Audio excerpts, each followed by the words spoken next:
stepping. Hey, you never had a big enough weapon. Motherfucker never learned your lesson. I'm an 88 pack nigga. I'm an 88 pack nigga. I mean, day walker, drink blood, fangs out, full moon, motherfucker change like a hoe, nigga. I'm just a nigga from the hood trying to stack a little cheddar for the money.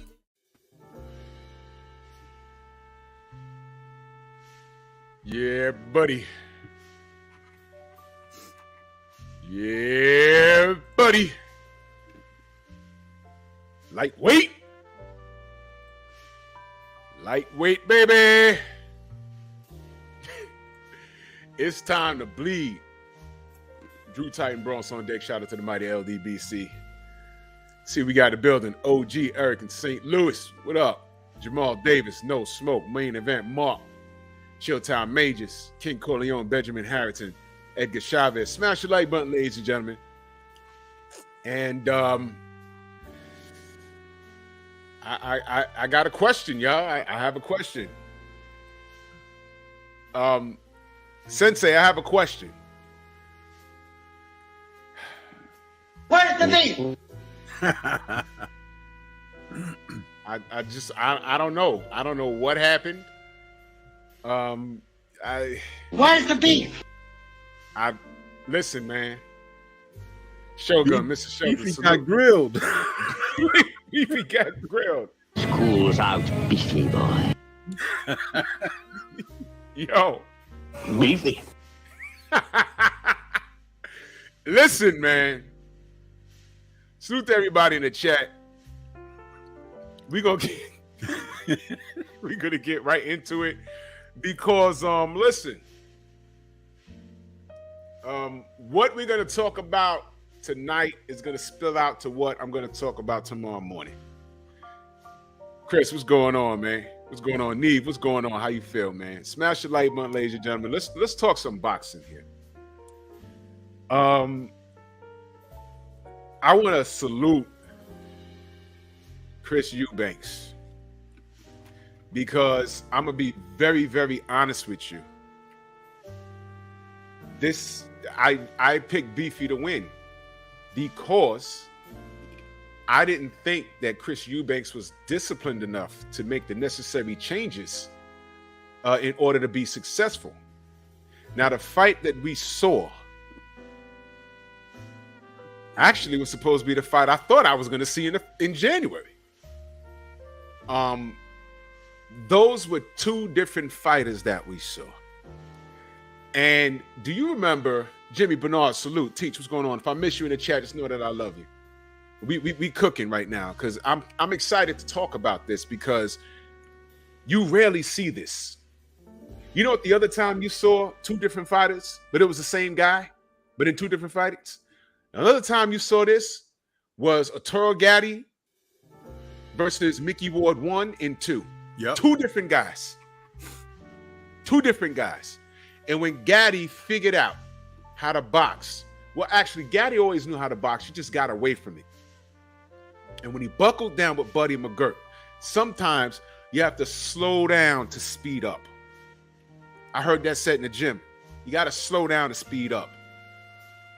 And what Buddy McGirt did with Gatti, it wasn't short of amazing. He just got him back to why he got into the sport in the first damn place, to box. And it wasn't hard. You figured out it wasn't hard to outbox Mickey Ward. Okay, it's hard to out-tough him because he's a tough guy.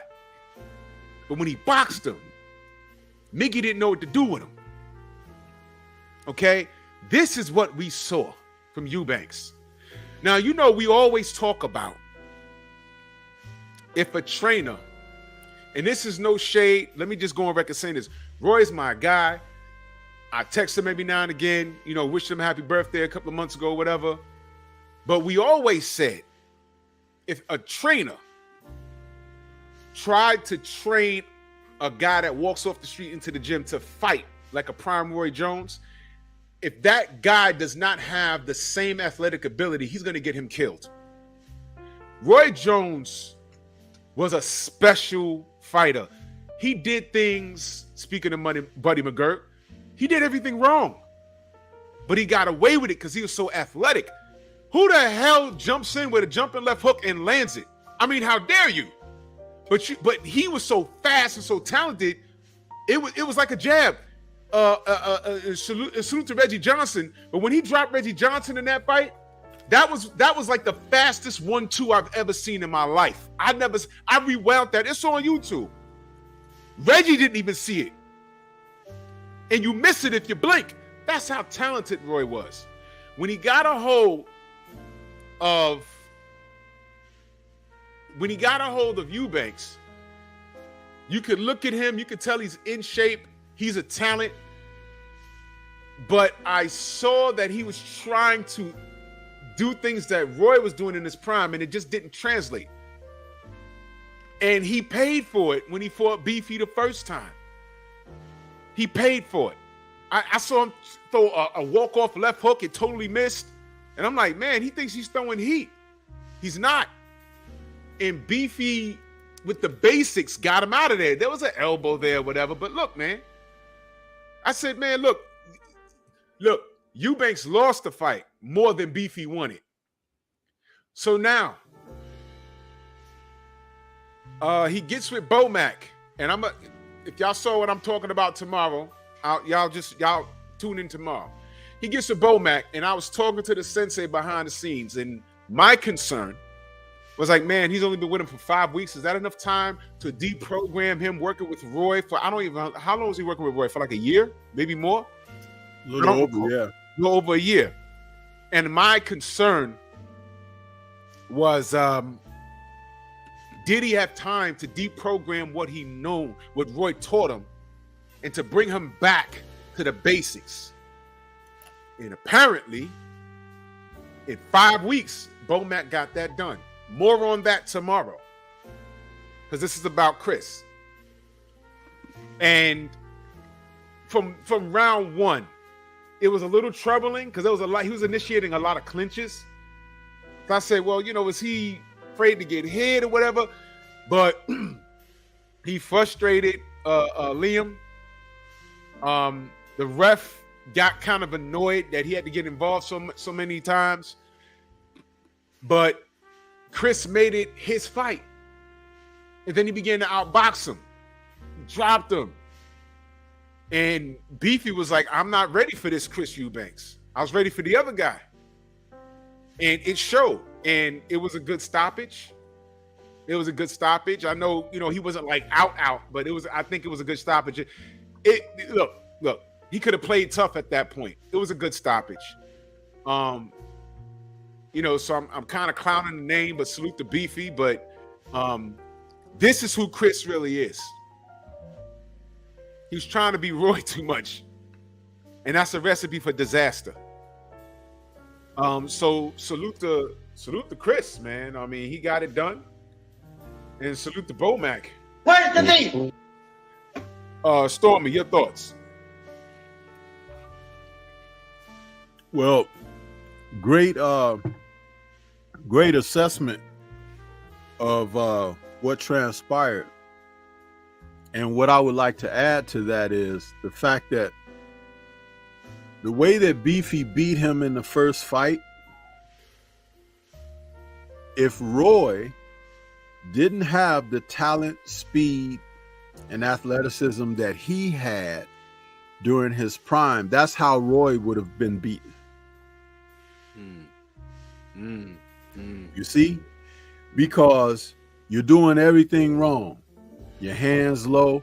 If you notice, I don't even talk about the fighters keeping their hands low like I used to say it so much, because these guys are allowed to settle into bad habits early in their career in the gym through these trainers that aren't teaching the refinement of boxing technique. And all he did was go back to being a typical outboxer, keeping his hands up, operating behind a jab, using the athleticism he has with his footwork, and drawing the line in the sand for judging the distance. When I was coming up and getting ready to start learning how to drive, my parents were telling me driving is all about judging distances. Yeah. Well, in boxing, it's similar because there are certain places when the two combatants are facing each other in the center of the ring where there's no threat, then there is the edge of a threat, then there is a more prevalent threat, and then there's what they call the danger zone. Mm-hmm. The danger zone is when you're in and you can just touch your opponent right there. You could just touch them. Right. Right. That's the danger zone. When you learn to judge distances, an experienced fighter is able to assess where, when they take the proper timeout, they can assess where the opponent's biggest threat is to gauge, like, if I'm like at mid-range, he might not punch as hard as if I'm at full distance. Or if I'm at full distance and that's the end of his punch where it's the most snap and power, then I can't stay there either. I have to stay either outside of that or in closer, mid-range. Some guys are very effective mid-range. A lot of guys cannot fight on the inside.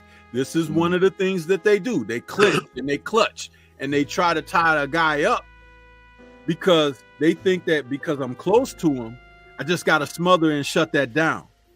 But you have to understand, in boxing,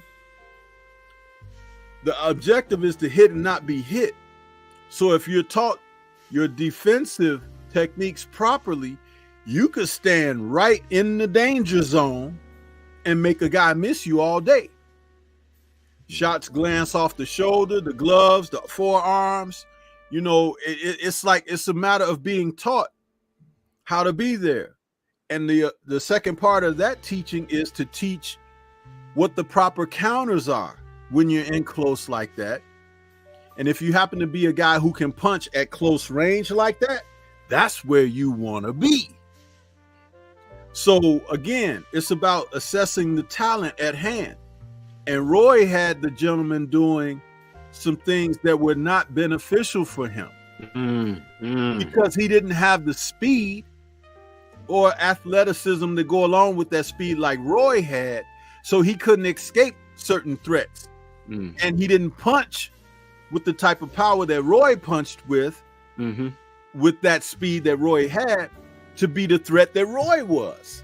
You see what I'm saying? So it's like you're putting him in almost an impossible scenario like that. What you could see that Bomac did was remind him of what his real attributes were and to operate within that. That's all he did. And you know what? He was so successful. The only thing you had to worry about was, because he's being successful, is he gonna get a little cocky and do some things? And there was a moment within a 3-round stretch, I think it was round 6 through 8, something like that. He was starting to chat a little bit. Yeah. But I think Bomac got him back on track. Right. Because rounds 9 and 10, right before the stoppage, he kind of stopped doing that. Yeah. But again, that was the difference. And I said this years ago before Roy fought Tarver. I had a partner that really liked Shane Mosley and he loved Roy Jones. And he was telling me about the two guys. He was like, man, I don't see nobody beating these guys or whatever. I said, I do. And he was like, what do you mean? He was like, Shane is so fast. His dad got him doing what they call that power boxing and this and that. He's going to get these guys up out of there. I said, yeah, but Shane is a fighter. He's fast with his hands, doesn't have great footwork, but he's fast with his hands and he's powerful, but he throws a lot of hooking shots. Right hook, left hook, right hook, left hook. Now he's fast and powerful and strong with it. At lightweight, we were talking about when Shane was still at lightweight. And they were calling him the best lightweight since Duran, right? Yes.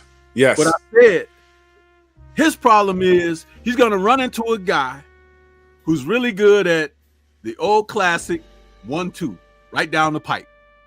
And what was Vernon Forrest?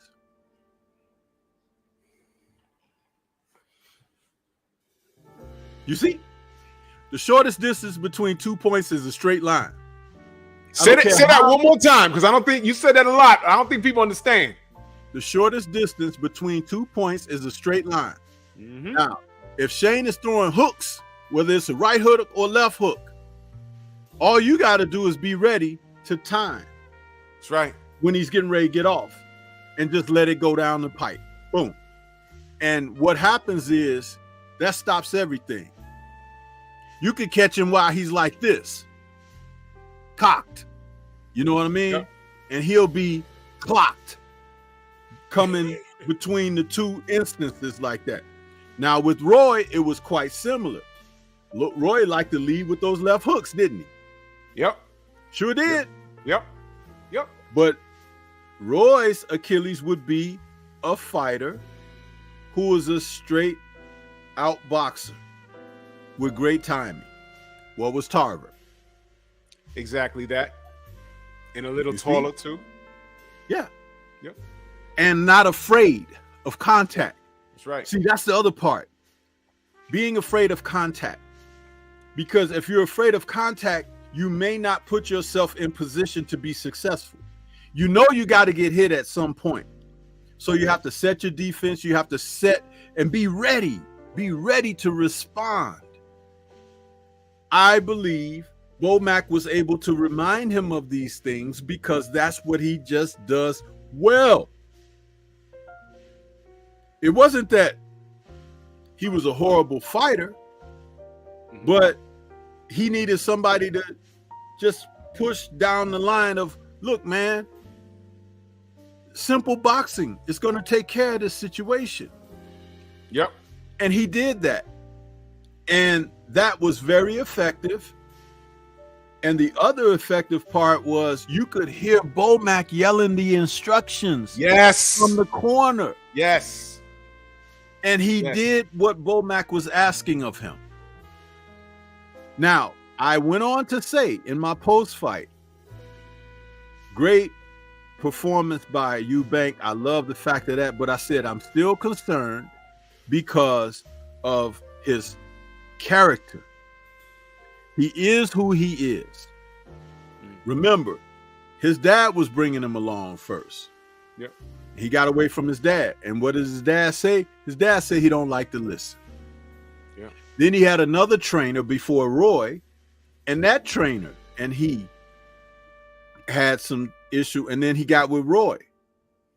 Now he's with Bomac. He had a tremendously successful fight. Will he revert back to being who he truly is, or is he gonna try to wear the new shoes? That's what we have to wait to see. That's why I said I give him credit for the performance he had that night. Last night, he did exactly what he needed to do. He had somebody with him to assist him throughout the whole situation. Now that's something to build on. But as fighters have been prone to do, sometimes they think they're smarter than everybody else. And they'll get away from where their meal is and be looking for stuff on somebody else's plate. And that's the danger of it. But I talked about that, and I saluted him, because that's why I had Beefy beating him, because I didn't feel like he had enough resolve to do what he did for the whole fight. You know what I mean? And yeah, for instances in the fight, but is he really going to revert to being the guy who doesn't listen, being hard-headed, get drawn into something? But no, he fought a very disciplined fight, and he performed quite well. And someone asked me in my chat earlier today, they said, well, Stormy, what do you think about how he performed, and what was that, to say about him going forward? I said the embarrassment from the first fight was a tremendous motivating factor. Embarrassment and ego, because he was embarrassed. He would never say it, but losing to Beefy like he did in that first fight, it was all his fault. It was. Roy never threw a punch or never tried to get out of the way of a punch. Roy had nothing to do with that. It was all on Chris. And the fact that he lost like he did, because he had won the first 2 or 3 rounds in that fight before the knockout. But again, these are the kind of things that embarrassment, because he had to take the crap from the UK people, you know, because they talk about their boxing over there like we talk about the NBA or the NFL or whatever the next day after a game, right?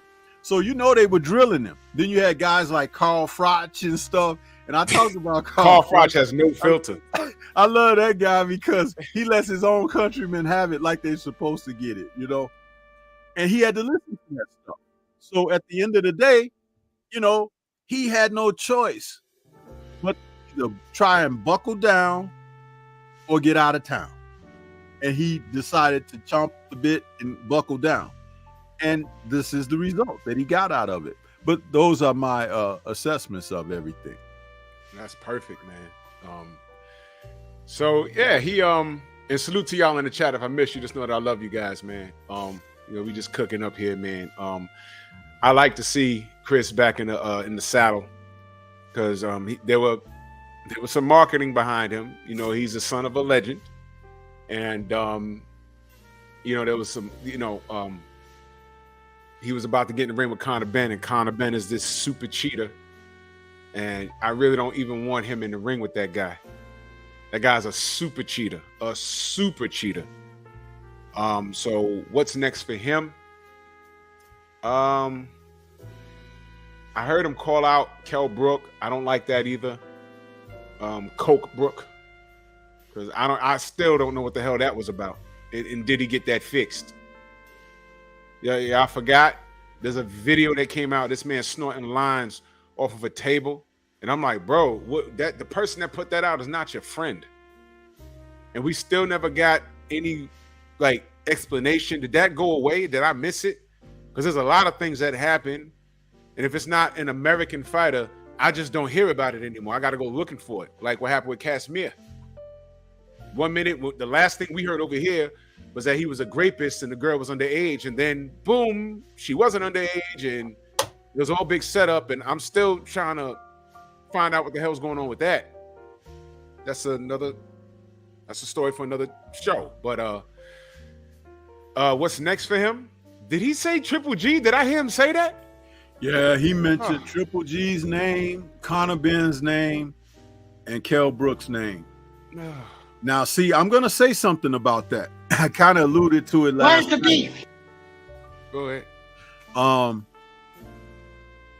That lets me know that a lot of the real Chris Eubank is still there. Mm-hmm. You see what I'm saying? Yeah. I give it to you straight. It's up to you to receive the information. Mm-hmm. If he were as, let me see, I saw a comment here.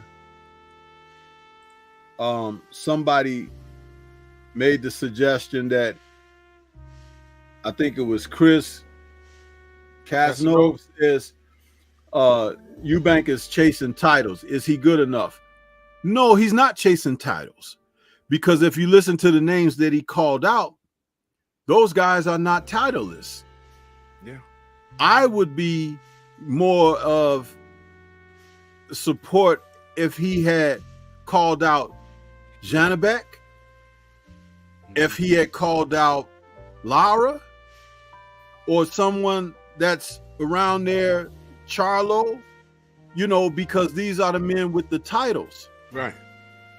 Now, Janabek is getting ready to go. They're negotiating a unification with the guy that's got the other belt over there. I think it's a European guy, got a WBO title. So Janabek is probably going to be favored in that situation. Yeah. But Chris Eubank Jr. is the prototype fighter to whoop a fighter like Janabek. He's got the athleticism, the hand speed. He can box. All he's got to do is be in condition. Right. Right. But when you're calling out Triple G, who is, last time I checked, is in retirement. Yeah. Dropped his belts too. Forced exile because he is too chicken crap to want to face quality fighters. And the heat has been turned up in the middleweight division. When you're talking about Lara, who's aging up, go ahead and get him. He's still got a belt.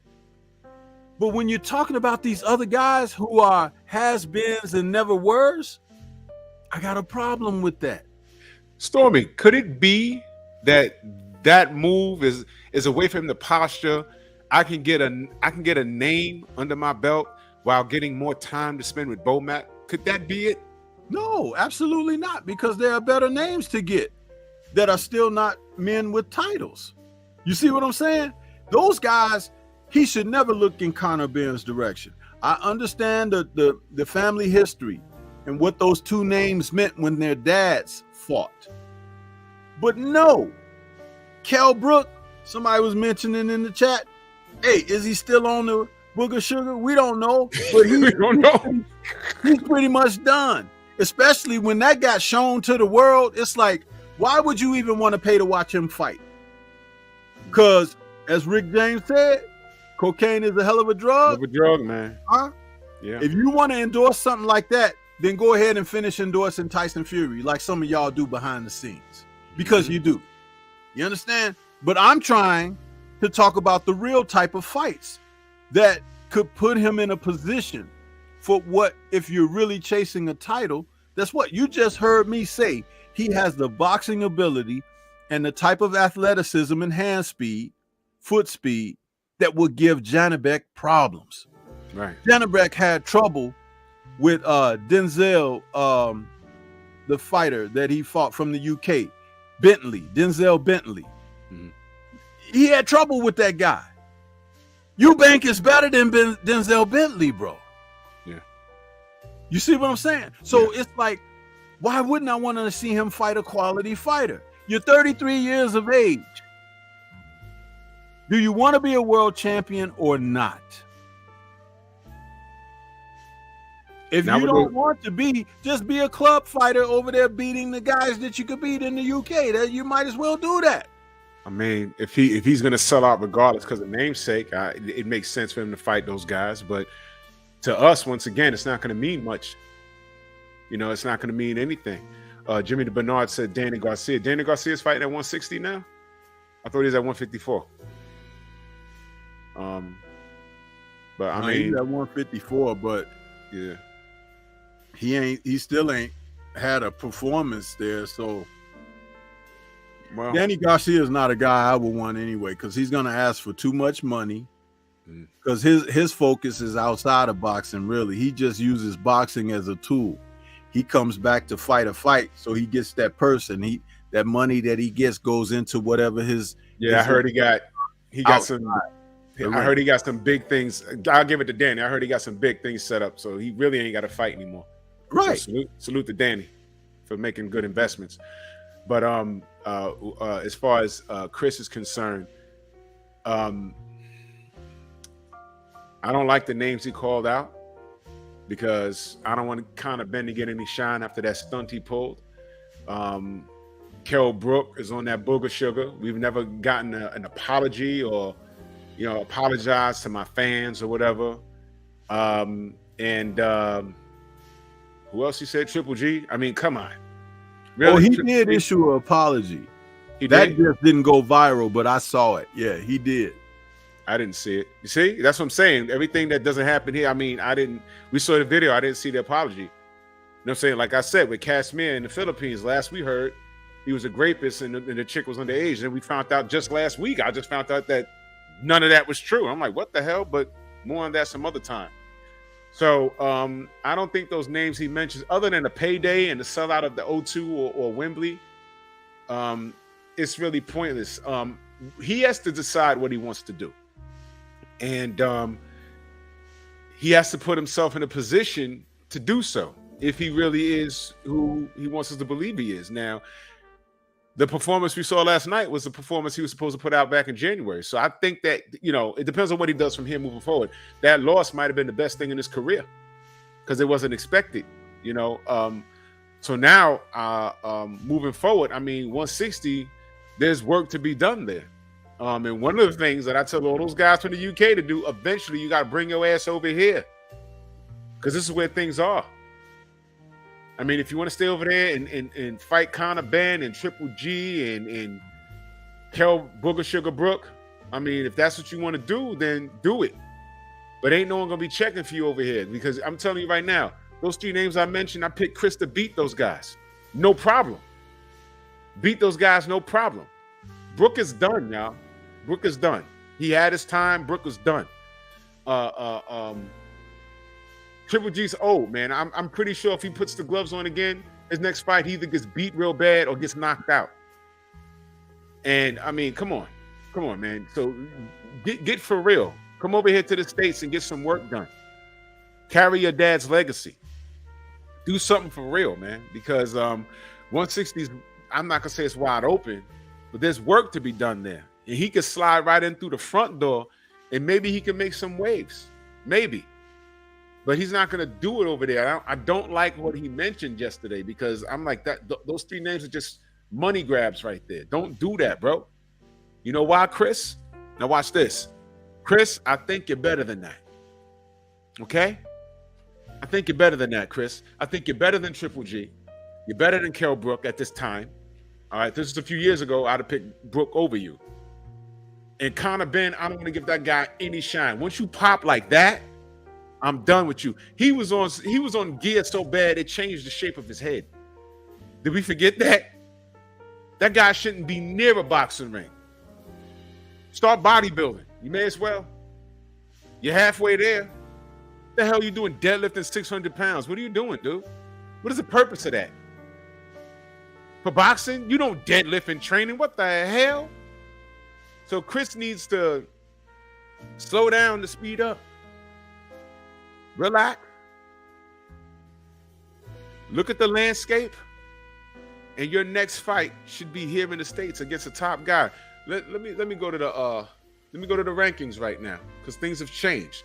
And look, man, this isn't no hate on Chris Eubanks. I think he's better than the names that he wants to chase around, man, because it doesn't make sense. All right. Yeah, that's that's the equivalent of undershooting. It's like you want to reach for the stars, not the top of the roof of the house. Huh? It's like, come on. Yeah, come on, bro. What you doing? Now, Lara got a WBA belt. Now, look, we got love for Lara, but let's be real.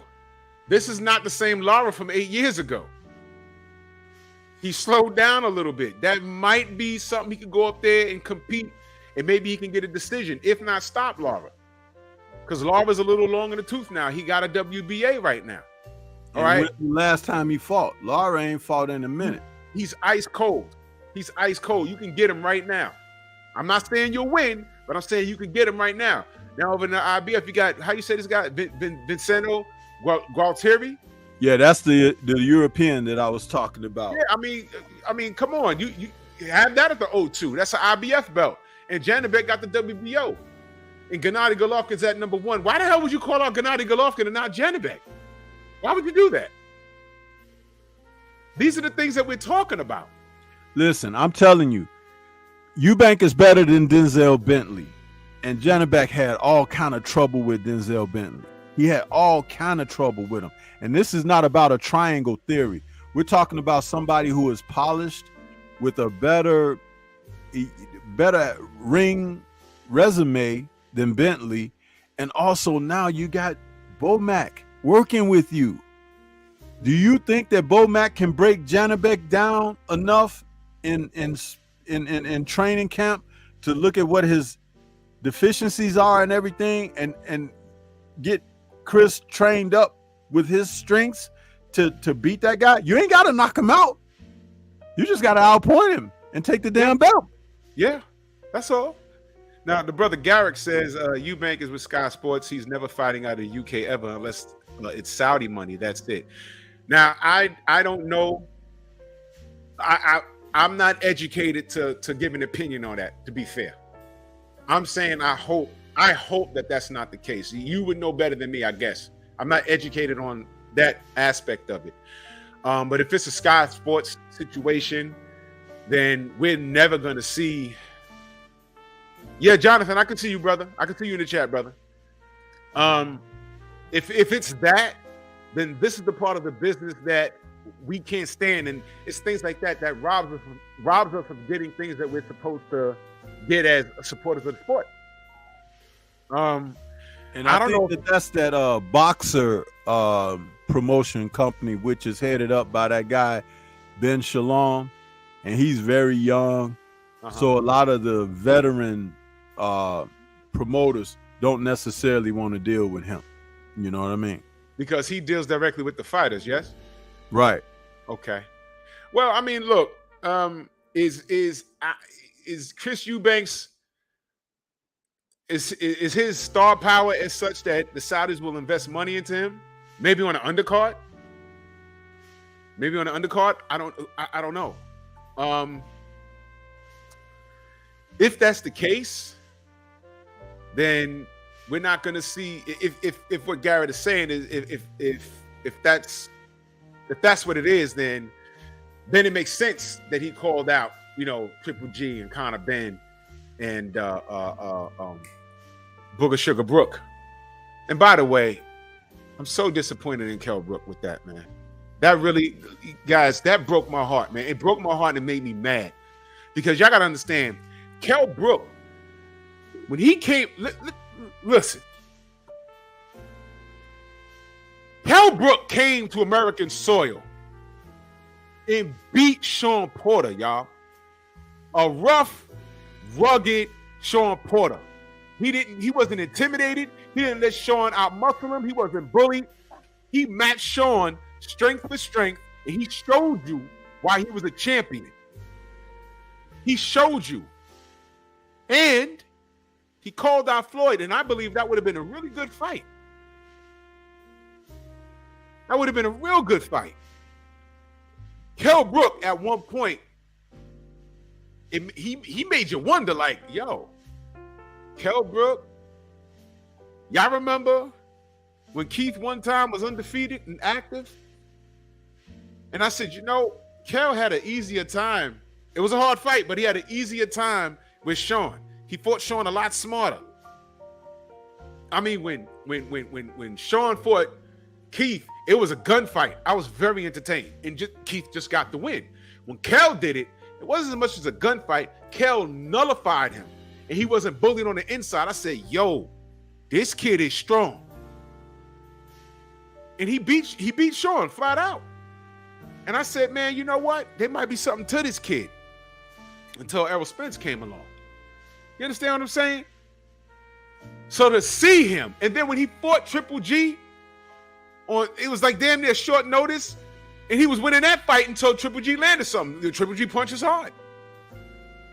And then after that, that ruined, thanks to Eddie Hearn, I think that ruined him. Because then he fights Errol Spence, and Errol breaks the other eye. And it was like downhill from there. But I really, really did appreciate Kell Brook. I really appreciated Kell Brook. And then to see him doing lines was so frustrating, y'all. I don't like that. And whoever recorded him doing that is an asshole, man.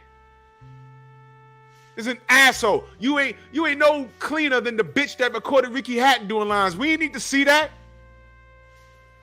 But at least the bitch that recorded Ricky doing that, at least we knew what that was, because that's what bitches do. It was a bitch-ass nigga that did that to Kell, man. We didn't need to see that. But the fact that we seen it and now we know it, it's like, come on, man. Come on, bro. Come on, man.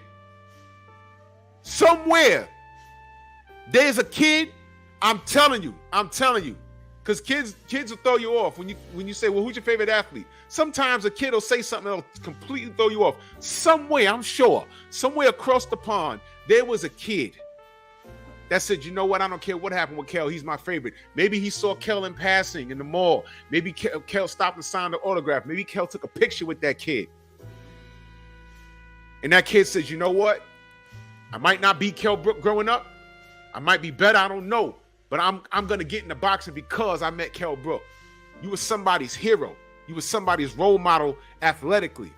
And then a video comes out of you doing lines, man. Y'all gotta understand, that's why it upset me. That really upset me. I didn't make fun of him. I don't think shit like that is funny. I didn't laugh when Ricky Hatton was doing lines. Don't you know the next day he could have dropped dead? Y'all remember Lynn Bias? Y'all remember that? Google it. Lynn Bias. Google it. Stormy, what was he? Number 1 or 2 in the pick?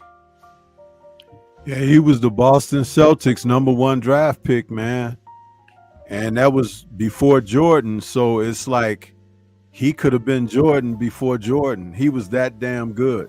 That good. That good. And he got picked.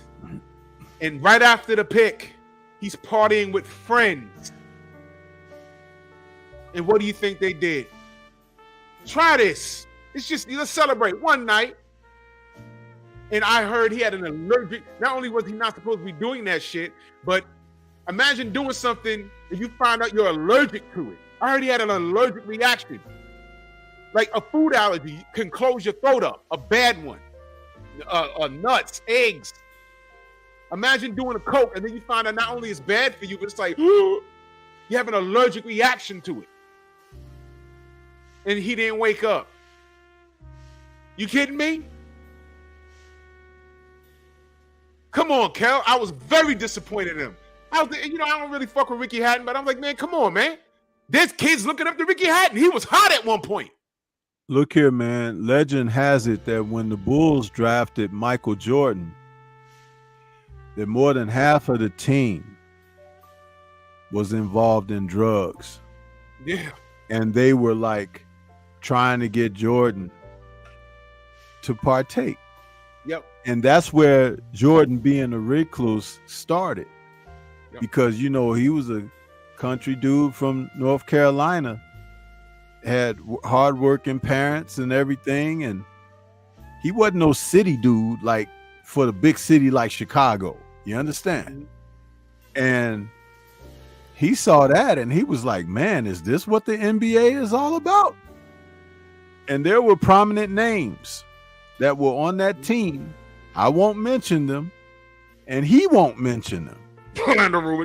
But they were really trying to get him to partake. One of them, you just mentioned, is no longer with us. Yep. And could that be because of the abuse? Quite possibly. Very possible. And the whole point of what I'm trying to mention here by saying that is that it's about choices and everything, but it also is about your resolve. It's like you can ask me to, hey, partake, or whatever, but I believe in what I believe in more than what you're trying to convince me of. Right. Right. And Jordan went on to become the name and the brand that he is today. Some of those other guys, you don't even know who they are anymore because it was like they were non-factors. Yep. But they were really trying to get him. Imagine. Unbelievable. Taking away someone's opportunity like that. Everybody is not your friend. It's not. How do you live with yourself if you was with Lynn that night and you were the one that say, yo, try this? How do you live with yourself, man? How do you view yourself? Well, he didn't have to take it. I offered it, but he didn't have to take it. That type of shit. Those dudes ain't your friends, man. You gotta understand, when that video came out with Kell Brook doing that really broke my heart. That was bad. It was really bad. Real bad, man. That was real bad because you gotta understand, man. Listen, man. When Kell Brook fought Triple G, I saw that. I was watching that at my dad's house. I was standing up the whole time rooting for Kell. because I really didn't like Triple G. I didn't like the packages. I didn't like the marketing. There was one time he hit Triple G with an uppercut and lifted him up off his feet. And I'm like, man, if he had a little more pop, he'd have slept him right there. I had no faith in this guy, Triple G. He just hits hard. Hey, Jonathan Simon is saying every time he's trying to send you a super chat, something is preventing him. Let me read this super chat and I'm explaining to you what's going on, y'all. Playboy plays in that super chat. Salute me. He says, Booger Sugar Brook said, laugh my ass off. I'm glad I'm not a boxer. Yeah, brother. Jonathan Simon, you know what's happening, bro? I'm just going to give you the short version. YouTube is on some selective nonsense. If y'all watch the brother Blue Blood, whenever he says things like, yo, send $1 to the super chat to refresh the super chat, that's what he means. This is why we don't get notifications. They are unsubbing people. They're taking wrenches from people. You know what I mean? They shadow ban people. The Village Brother was shadow banned from all three of my channels. He had to send me an email and I had to go in and find him. And, you know, it was ridiculous. Anthony Johnson in my chat, YouTube took his wrench and I can't give it back. I don't know why. They did that months ago. There's no option where it says add moderator. It's gone. They took his wrench and it's gone. I don't know what that's about. And I've spoken to YouTube behind the scenes. They're oh no. Nobody knows anything. I mean, little shit like that. That's why we tell y'all smash the like button, share the videos. You know what I mean? YouTube does little things like that. Little things like that. Sometimes the chat will stop moving. Sometimes my internet is fine. My internet is fine, but then the picture will start waving because I have multiple screens pulled up. I'm like, why is it doing that? I have 100%. I'm up on my router. There's no excuse for that. So when YouTube says they don't shadow ban anybody and they don't do, no, trust me, there's somebody that doesn't like what we do. If I turn this live into, if I just start degrading Canelo on like the worst form, my screen will start jumping. I'm telling you, there's people at corporate that watch what we do and they shoot bullets at us. How many of y'all been watching Champ Side? And then whenever he starts talking about something, all of a sudden his live start acting up. Tell me I'm lying. Tell me I'm lying. It's not us. I'm telling you, it's somebody at YouTube that got this love affair about a fighter that we begin to talk about. I notice they do it with Fury. They do it with Canelo. They do that all the time. They just did it to Champ Side of last week. They just did it to him. I'm watching it, and then I'm like, what's wrong? And the chat's moving, and I see the circle on my phone. I said, there they go. And I forgot what he was talking about, but every time he talks about that topic, YouTube starts acting the fool. But if he was up here blowing all the goddamn fighters that do wrong, come on, man. Come on, man. They stopping our super chats. They're stopping our notifications. They're taking wrenches. They're unsubbing people. All I got to do is just continue fighting a good fight. Yeah, BFTB stream be freezing up and everything, man. Look at Jimmy Bernard. He said, I can't comment on Stormy B-Man channel. You see? You see? This is what they do. This is what they do. Do it to us. They do it to me. Do it to Stormy. Do it to BFTB. Do it to Champ Side. They fuck with the general. They do all of this stuff. It's not us. I remember I just went to Jimmy Bernard's page and looked, and he was blocked from my channel. So I don't remember blocking Jimmy Bernard, but maybe somebody blocked him accidentally. Maybe he said something and somebody blocked it, but I did not block him. Bro. T. Berry, what up, man? Yo, Anthony Johnson, there's no, you know how you click on the name and the 3 dots come up and it says add as moderator? That option's not even there on Anthony Johnson. They took his wrench. And I went to give it back. I said, where's the damn? He's not blocked on my, bro, I don't know what the hell that is. I don't know what that is. This is how they do us. And all we're doing is talking boxing, man. This is crazy. So I appreciate you. I appreciate you. Jonathan. I mean, hit the Cash App or the Zelle or the Venmo, whatever it is, man. But you know, if you choose to. But I appreciate you. But this is what we deal with. We're just talking boxing. We're just talking boxing, and because somebody has a love affair corporate with Canelo and or AJ or Fury or whatever, when we start telling some truth and back it up with facts, all of a sudden here come the bullets. Here it come. It's crazy. I don't know, Gary. I don't know what he did. I don't know what he did, man. I know Blue, they unsub people from Blue. Tay is shadow banned from Blue. He can't even find her. She's been shadow banned on his shit for like a year and a half. And Blue don't really block people like that. He can't find her. Tay, Queen of MMA, can't even, he never, matter of fact, I think she had a wrench. He cannot find her. It's crazy. That's how I know it's bullshit. Man. YouTube, yeah, I believe you, Jimmy, but YouTube be tripping. We don't, listen, man. Don't we have freedom of speech, but we act within the guidelines? You know, I try and watch my mouth. Not all my videos get fully monetized. Most do, some don't. Some that don't, I'm like, wow, what did I say here? Then the ones that I thought, I'm like, man, this ain't getting monetized. It gets monetized. I get an email, great news. I'm like, oh, okay. I mean, it's crazy. But, you know, we act within the guidelines of YouTube and, you know, they still do there's somebody there doing this to us. But like I always say, man, documentation beats conversation. Know what I mean? But this is a shame. This is a shame. The AdSense program, when we're invited to do that, understand that we're making people money. Whenever you send a super chat, they take YouTube takes 30 cents off the top. So really, when you send me $1 super chat, it's really like 70 cents. Did y'all know that? Yeah, man. Yeah, man. I'm telling you.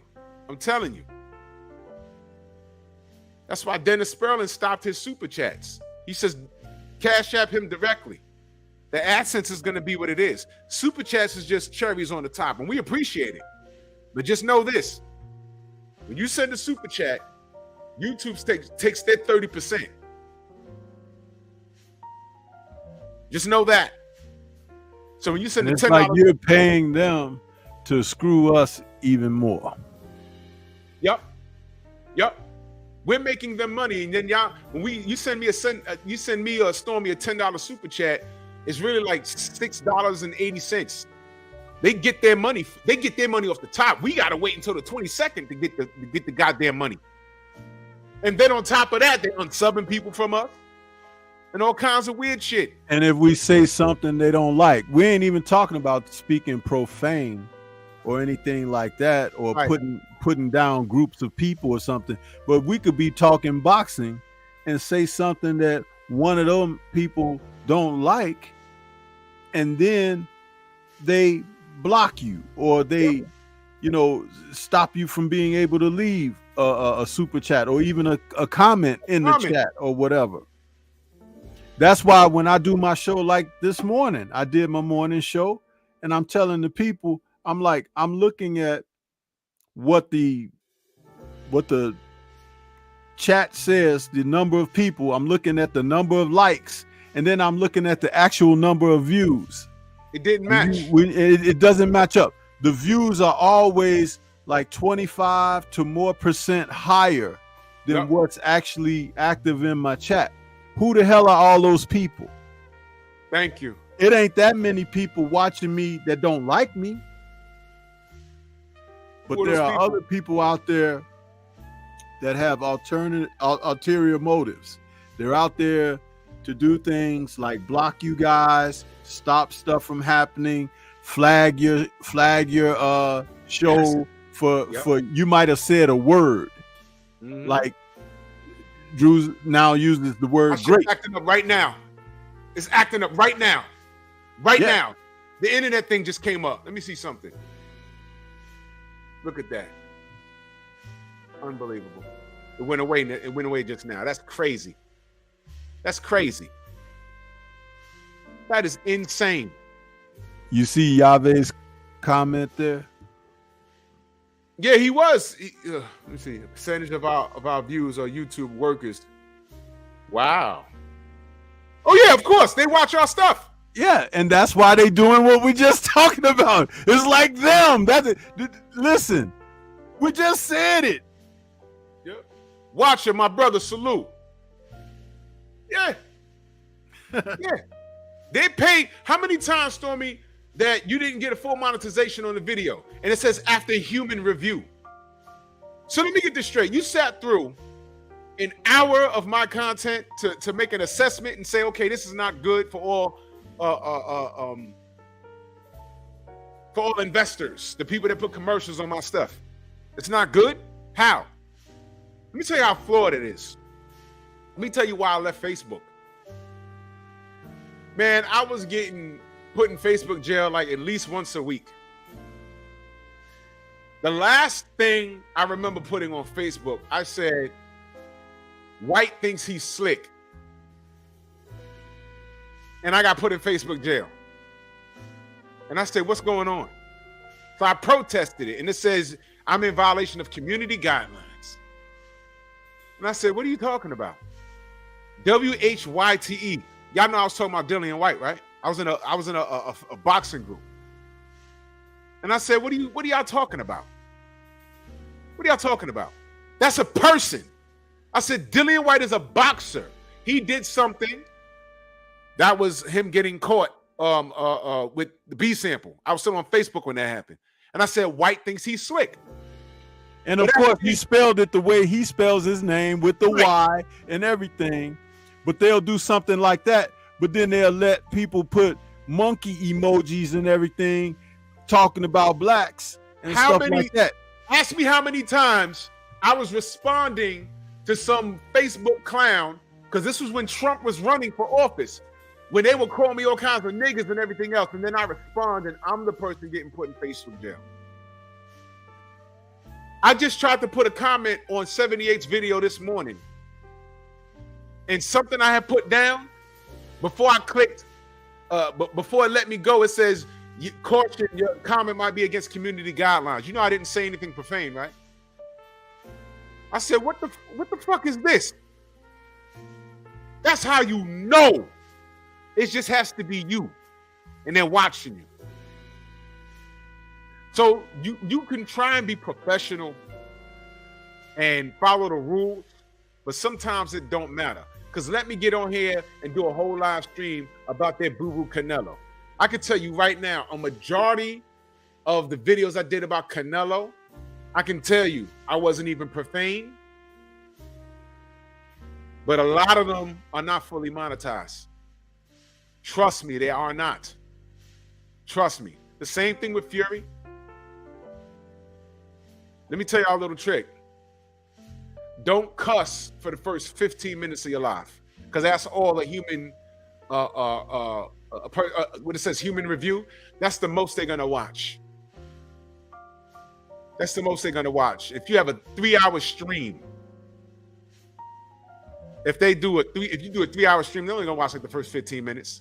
Because trust me, someone they're paying to do that, the kid with purple hair sitting in somewhere in San Francisco that has a real job, right? Their job is to monitor what we're saying for 8 hours a day, and they're getting paid $80,000 a year for that. They're in IT, and that's what they're paid to do. Oh, he said, fuck, 5 minutes in. No, you can't say that. And it's like, I didn't even say that. Did you hear what I said? I said, schmuck, you dummy. So now you get to not fully monetize my damn thing because you thought you heard something, stupid. I was just talking to somebody at YouTube, and I said, why is this not fully monetized as this one is? He listened to it. He says, your intro song, push the weight and I'm flexing. Livest one in this section. Have you run up on the no questions. Mother, nigga knows your lesson. I said, yo, that's not true. That's in all my videos, all my lives, and some of them are monetized and some of them are not. What are you talking about? It's not that. And plus, I got the clean version of that damn song. What are you talking about? It's the clean version. Man, these guys are so full of crap that their eyes are brown. We caught them. But I'm going to continue talking about Daniel Kanahan and Tyson, the Coke Man Fury, and all this other, ridiculousness in boxing. I'm going to get my truth out. I'm going to get the truth out. Hey, you got a super chat from Jimmy Bernard. Salute to Jimmy Bernard and that super chat, much love. He said, thank you, Druth and Stormy B, man, shedding light on this YouTube foolishness. Again, thank you, Sensei, man. Salute to you, good brother. This is what we do. Look what Kano says. They took my entire channel for a while. I had to rebuild mine. Man, y'all might not have been here, but they did the Trill Will. This is his second channel he had to build from scratch because the first one they yanked from him on some nonsense. Giving out strikes, and there's people on YouTube. Let me tell you something. Last week, somebody uploaded a whole corn video. Use your imagination, y'all. An entire corn video on YouTube. And I'm just like, wow. And it was up for a pretty long time. Did that person get flagged? I wonder. What about those people that be uploading those TikToks that be showing shootouts in the streets and stuff? It's like, bro, that is like ridiculous. Sometimes that stuff come up in my news feed and I'll be like, man, who's putting this up here? You know what happened on Pep Talk? I had a full argument between two white guys, and the guy was like trying to flex on a dude. Dude pulled a gun on him and said, don't come near me. And he ran at him and he blicked him. And dude was rolling for, I did a whole 8-minute video and uploaded it. They said against community guidelines, it's not a strike. We just taking it down. You can't upload it. I said, damn. I said, okay. But if you go through YouTube, you see so much work. I'm like, what's going on? I wasn't uploading it for comedic value. I was saying, look, you have to be careful out here. There was a lesson behind what I was doing. But I'm in violation of community guidelines. I went through YouTube and you can find things a million times worse. A million times worse. And I ain't gonna tell you what women be posting. Body parts and all that, man. This is disgusting. Here we are just talking boxing. And this is what they do. Get out of here, man. Man. Anyway. Boxing, please. How did we get here? I was talking about Kell Brook. Where's the beef? I'm disappointed in Kell Brook and leave him alone. Chris, I think you're better than that. I would like to see Chris versus Lara, because Lara has a belt. Or Janabek has a belt. Do something for real. I mean, look, watch this, y'all. Watch this. And this is with respect to what Garrett was saying.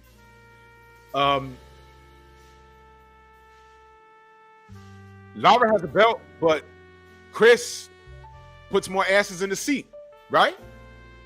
So I think it'd be beneficial for Lara to go across seas and try and beat Chris at home. Just, watch your water and what you eat. You already know what time it is. Why not? Because Lara has a belt, but ain't nobody checking for him over here. So bring him over to the UK. Bring him over to Wembley or the O2. Because Chris sells the fight because of who he is, right? Do that. And the same thing with Janabek. Do that. I mean, those guys have the belts, but Chris has more star power. This is boxing, y'all. This is boxing. Devin is undisputed, but Tank sells the seats. You understand? So do that. But I'm not hearing Kell Brook and Conor Ben and Triple G, man. Leave those guys on the shelf, man. He said Triple G, man. I ain't like that. I ain't like that at all. Unscripted virtuoso, they hire trolls. A lot of these trolls that we get, they're on the payroll. I'm convinced. Not even the haters have enough time in the day to do that. Let me look at the WBA.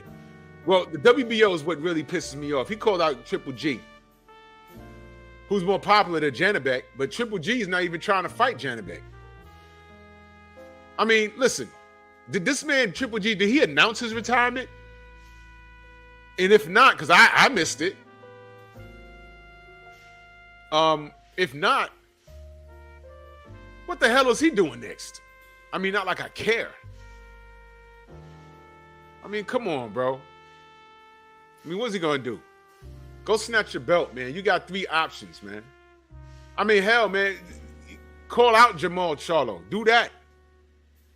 Just do something. But those names that he mentioned, man, get out of here, man. I ain't listening to that. Salute to my brother, Boss Red. And that's super chat. He said, speaking of Lara, what happened to him versus Danny? Oh, shoot. Yo, wasn't that being spoken about? Yeah. What happened?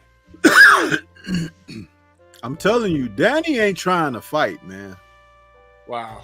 It ain't a high priority for him.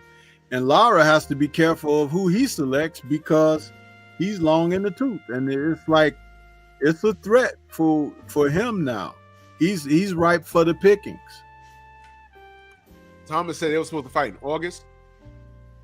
You know, I forgot all about that. They had a date, an exact date in August. What the hell happened? You know what? Damn, I hate boxing. Damn, I do remember that was no injury, nothing. Goodness. My God.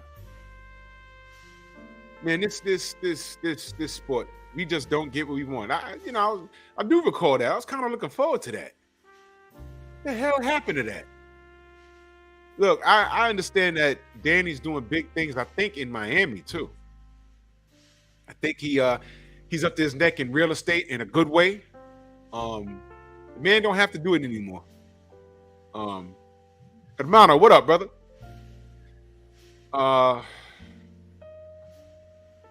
Hang it up, you know what I'm saying? I mean, look, man, it's okay to hang it up if you're not into it no more. Because if you're not into it anymore, and you don't have to do it, then don't do it. Get out the game. You got all your marbles. You're still young. You still got all your teeth. You have all 12 of your toes. However many toes. Don't the man got like 12 toes? Something like that. Whatever, man. He's a damn alien. You think Danny runs barefoot? Is he a hobbit? You know, a hobbit got big, hairy feet. I mean, okay. How do you make Danny shoes?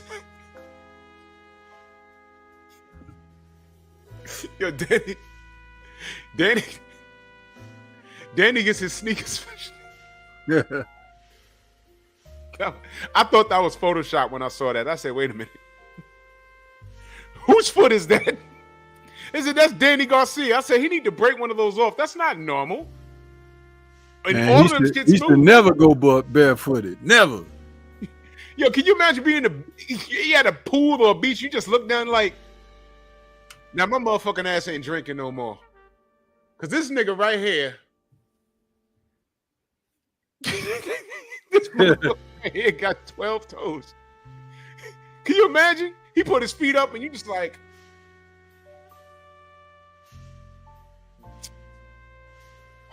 here, babe, take this yak.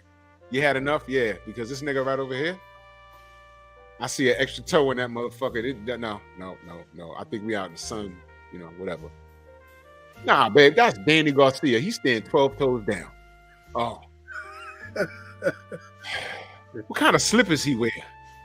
You know what I mean? Salute to Danny Garcia. What the fuck is that? Hey, and he can't. You know how they sell that for those bikers and cyclists, where they sell those shoes that you can slip your toes in. They don't have none for Danny, and he mad. I'm gonna buy the company because Danny Garcia got flipper feet, man. Danny Garcia can swim fast. Danny Garcia is Submariner. Danny Garcia got wings on his ankles for swimming. Danny Garcia is Namor. Oh, she just said he got good balance.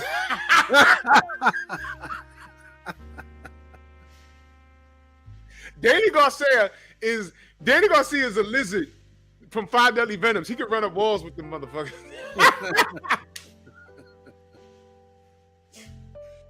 That was the most odd thing I ever seen.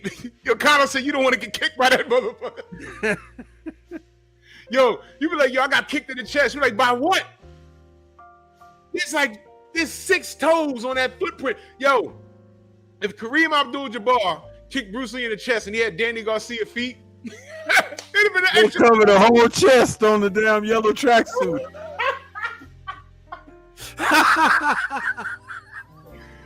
Oh my God. Where's the knee?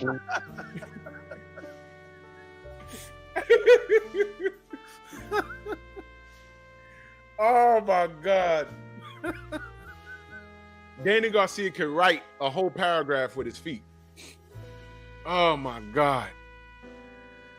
Oh, watch it says Lara might fight the Australian Michael Zarafa. Oh, okay. You gotta do something. Yo, salute the Skinny Hussein. He was just inducted to the Boxing Hall of Fame, Australian Boxing Hall of Fame, man. Salute the Skinny, man. Salute to him, man. RDR, salute to you, brother.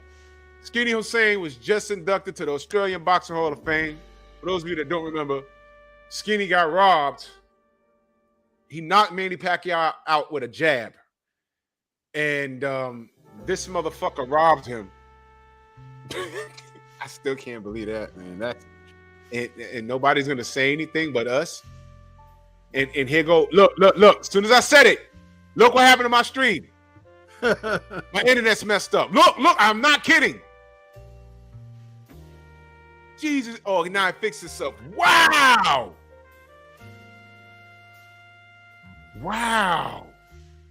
Yeah. ESPN never did a story on that, did they? They sure didn't. They The sure didn't. worldwide leader in sports. And he admitted that he cheated for Manny. He admitted it. Man. Salute the Skinny Hussein in the Boxing Hall of Fame down under. Man. That's crazy. Boxing is corrupt. I mean, shoot bullets in my life. But y'all don't want to talk about that. ESPN ain't say a word. Somebody did have Hussein and Manny on a panel, and of course, Skinny said he wanted to run it back. Let me tell you, you see, it's decisions like that that offset an entire career. We don't know what Skinny would have become if they'd have got that call right. We don't know. When I read people trying to cut him down in these chats when he was saying things like, oh, well, he wouldn't have did anything anyway. I mean, so what? Manny would have still rose to prominence. And I'm like, you don't know that, man. You don't know that. Manny couldn't rise against him in that fight. So what are we talking about? He was kicking Manny's ass. They had to rob Skinny for that. He was kicking Manny. Go back. It's on YouTube, y'all. Go back and watch it. Carlos Padilla is the reason that Manny survived. Yeah. He was kicking Manny's ass. And speaking of that, let's not get off of topic, bro. Did you see how they were gonna try to cheat Eubank when he dropped Beefy in the fight, bro? That dude got 30 seconds to get his mouthpiece back and everything. Did you see that? He spit the mouthpiece out, wobbled to the corner, and you saw how fast his corner was like, all right, Beefy, you know you gotta put this in your mouth, Beefy, and then you gotta make sure the ref was like, hello. That was a long time. Dude, that was like 30 seconds, man. It was ridiculous. And all the rabbit punches behind the head that Beefy threw, the ref was like, oh, you can't do that now. No more of that. Hey, you know, stop. How many rabbit punches did you count? I stopped counting after 7. Dude, it was a lot. It was a lot. If Chris has a headache today, it's because of that shit. I mean, there was a lot of rabbit punches. A lot. Woo! When they was putting his mouthpiece back in his mouth, you're absolutely right. I thought the film was in slow motion. Yeah. I was like, All right. You he gotta was like, he had a sure. mouthpiece like this. He was like,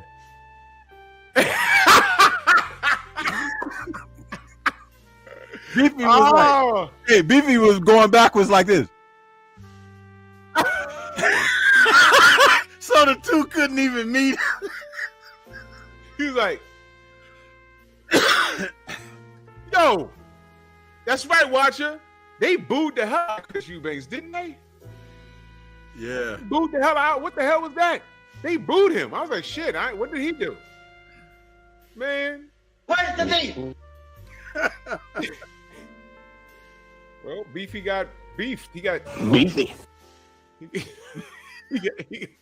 he got eaten. Salute to Beefy. Beefy. He That got damn burned. ref was a cheater, bro. Oh, hell yeah. Beefy.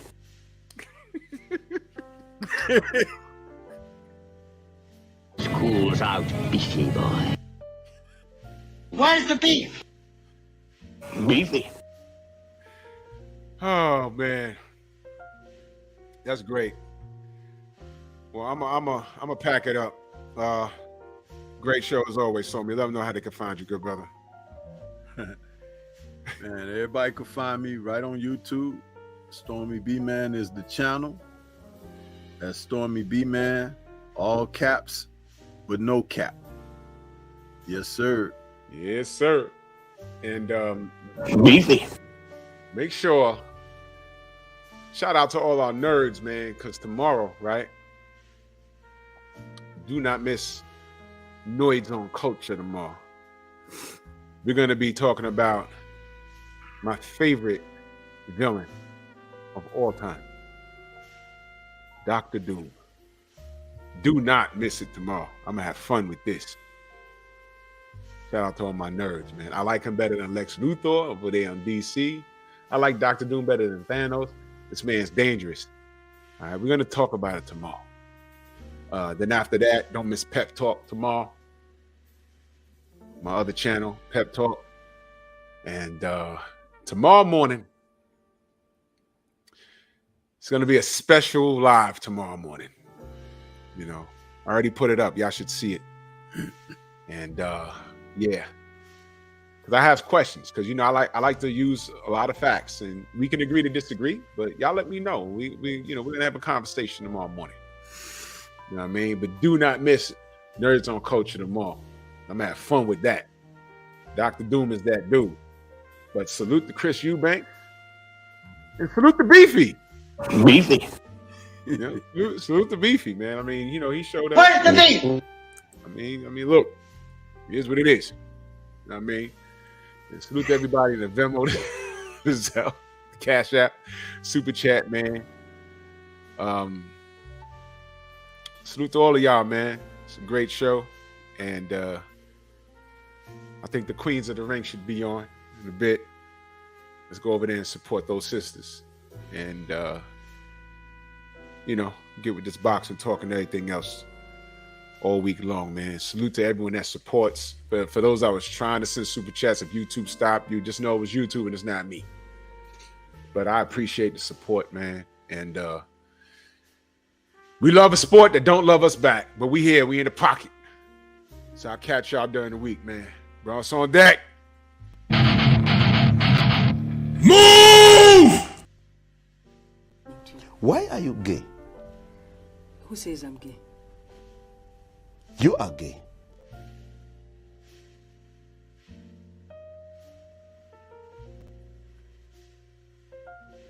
Beefy.